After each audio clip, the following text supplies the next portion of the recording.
Hello everyone, welcome back to my channel. So मैं आज आपको एग्ज़ामिनेशन टिप दूंगी जिससे आप अपने एग्ज़ामिनेशन में अच्छे से ऑर्गेनाइज्ड वे में किसी भी क्वेश्चन को लिख पाओ।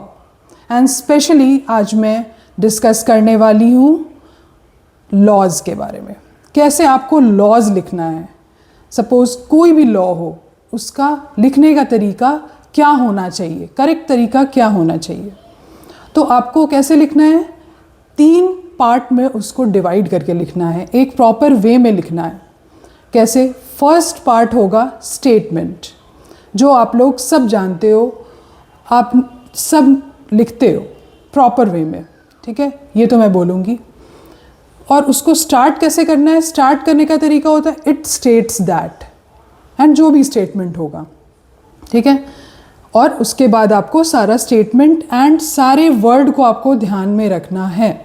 कुछ चीज़ें मैंने जैसे बताया था कि डेफिनेशन हो गया, लॉज हो गया, फॉर्मूला हो गया, वो थोड़ा तो आपको याद रखना होगा। अगर समझ के याद रखोगे तो अच्छे से जल्दी याद हो जाएगा एंड लाइफ लॉन्ग याद रहेगा। तो आपको पहला क्या लिखना है, स्टेटमेंट। लॉज लिखने टाइम आपको सबसे पहले लिखना है स्टेटमेंट। आप लिख ही दो स्टेटमेंट एंड उसके बाद स्टार्ट करो it states that, okay. Second आते हैं फॉर्मूला, जो भी उसका फॉर्मूला होगा आपको प्रॉपर वे में लिखना है उसको, ठीक है।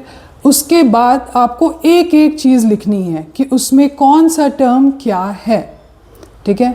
तो विथ यूनिट, जैसे मैंने बताया था विथ यूनिट, तो पहले आपको वो फॉर्मूला लिख देना है, उसके बाद where this is equal to जो भी है, उसके बाद ब्रैकेट में उसका यूनिट, फिर आगे फिर उसका यूनिट, ताकि सब चीज़ आपको उसमें मेंशन होनी चाहिए, ठीक है।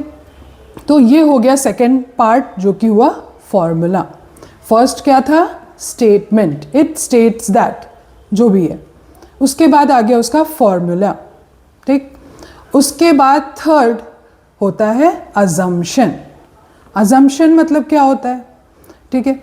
अजम्पशन आपको जानना बहुत ज़रूरी है, क्योंकि कोई भी लॉ जब लिखा जाता है तो कुछ चीज़ें अज्यूम कर ली जाती हैं, ठीक है, कि ये पर्टिकुलर इस टेम्परेचर पे होगा, इस प्रेशर कंडीशंस पे होगा, जो भी चीज़ है उसके लिए वो अज्यूम कर ली जाती है, समझ ली जाती है कि ऐसा ही है, ऐसा होगा।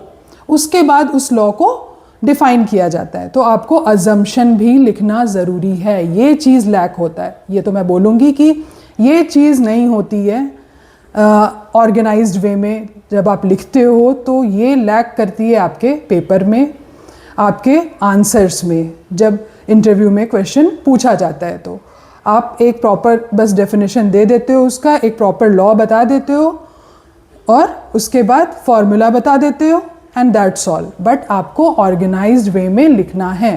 तो कौन कौन से 3 सेक्शंस हो गए, अभी से याद कर लो। First statement, second formula with proper units and third assumptions, okay. तो ये 3 चीज़ आपको लिखनी है in case of laws. And उसके बाद देखना कि आपको खुद भी समझ में आएगा वो लॉ एंड आपको ज़्यादा दिन तक याद भी रहेगा एंड वो आपको लाइफ लॉन्ग याद रहेगा। उसमें आपको इंटरेस्ट आने लगेगा, बिकॉज बेस्ड ऑन दैट आपको न्यूमेरिकल सॉल्व करना होता है। और आगे जो मैं नेक्स्ट लेक्चर लूँगी रिगार्डिंग हीट ट्रांसफ़र, तो वो होगा फूरियर्स लॉ ऑफ हीट कंडक्शन। तो उसमें आपको ये चीज़ यूज़फुल होगी, इसलिए मैंने ये टिप पहले आपको समझा दिया है।